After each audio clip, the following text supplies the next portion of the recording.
Hello सभी सम्मानित साथियों को Jai Bhim, Namo Buddhaya. I am Baba A K. Gautam. आज हम आप लोगों को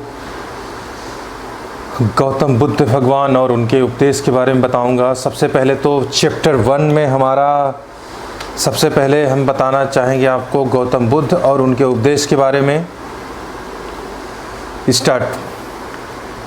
प्रथम अध्याय में सिद्धार्थ से बुद्ध, उसके बारे में बताएंगे। भारत के उत्तर पूर्व भाग में ईसा पूर्व 6ठी शताब्दी में शाक्य वंशियों का एक गणराज्य था। तत्कालीन समय में वज्जी, मल्ल आदि लोगों का गणतंत्र राज्य विद्यमान था। एक अथवा अनेक गांवों के सर्वाधिक आधिकारिक जमींदार, जिन्हें राजा कहते थे, एकत्र होकर अपने में से किसी एक को महाराज चुनते थे और उसके अनुरोध से अपना राज्य चलाते थे। विशेष अवसरों पर महाराज को सब राजाओं की अनुमति लेनी पड़ती थी। शाक्यों का राज्य भी इसी प्रकार का था। राज्य के शासन व्यवस्था जनतांत्रिक थी और शाक्य परिवार एक दूसरे के बाद क्रमशः शासन करते थे। कपिल वस्तु और उनकी राजधानी थी। कपिल वस्तु में ऐसी हनु के शुद्धोधन, धौतोधन, शुक्लोदन, शाक्योदन तथा अमितोदन नाम के 5 पुत्र और अमिता व प्रतिमा, ये 2 पुत्रियां थीं। अपनी बारी आने पर शुद्धोधन राजगद्दी पर बैठे।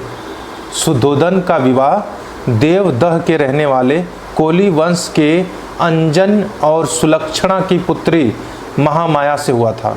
महामाया प्रसव के लिए अपने मायके जा रही थी। रास्ते में पड़ने वाले लुम्बिनी वन पहुँचते पहुँचते उन्हें प्रसव पीड़ा होने लगी। वहीं प्रसूति की व्यवस्था की गई। इस तरह महामाया के गर्भ से ईसा पूर्व 563 में वैशाख पूर्णिमा के दिन शाल वृक्षों से आच्छादित लुम्बिनी वन में गौतम बुद्ध का जन्म हुआ। उनका बचपन का नाम सिद्धार्थ गौतम था।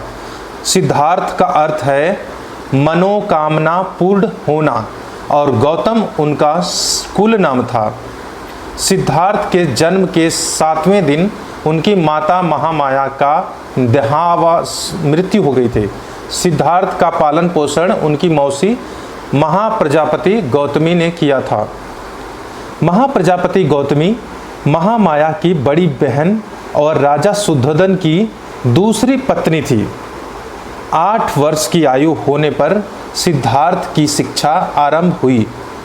सिद्धार्थ बचपन से ही कुशाग्र बुद्धि के धनी थे और खूब मन लगाकर पढ़ाई करते थे। उनके शिक्षक उनकी सीखने की प्रवृत्ति से काफ़ी प्रभावित हुए थे। सिद्धार्थ साहित्य, संगीत और धनुर्विद्या, उत्तम लेखन और खेल कूद इत्यादि में प्रवीण थे। सिद्धार्थ को शारीरिक श्रम से किसी तरह की अरुचि नहीं थी।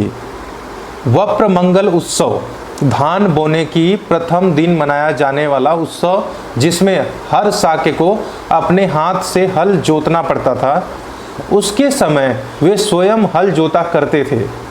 उनके पिता राजा शुद्धोधन के पास बहुत खेत थे। एक दिन अपने कुछ मित्रों सहित सिद्धार्थ अपने पिता के खेत पर गए।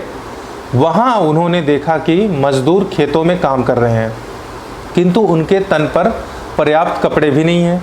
वे तपती दोपहरी में सूरज की धूप से जल रहे हैं। इस दृश्य का सिद्धार्थ के कोमल मन पर गहरा प्रभाव पड़ा। उनके मन में ये प्रश्न कौधा कि मजदूर मेहनत करे और मालिक उनकी मजदूरी पर गुलछर्रे उड़ाए, ये कैसे ठीक हो सकता है? एक आदमी दूसरे आदमी का शोषण करे, क्या इसे ठीक कहा जाएगा? दोस्तों, अगले एपिसोड में हम जानेंगे गौतम बुद्ध यानी सिद्धार्थ के स्वभाव के बारे में, कि आखिर क्या है एक क्षत्रिय होने का धर्म, और जब माँ गौतमी इसका जवाब देती हैं तो इससे क्यों सहमत नहीं होते हैं सिद्धार्थ। जानेंगे अगले एपिसोड में। जय भीम, नमो बुद्धाय।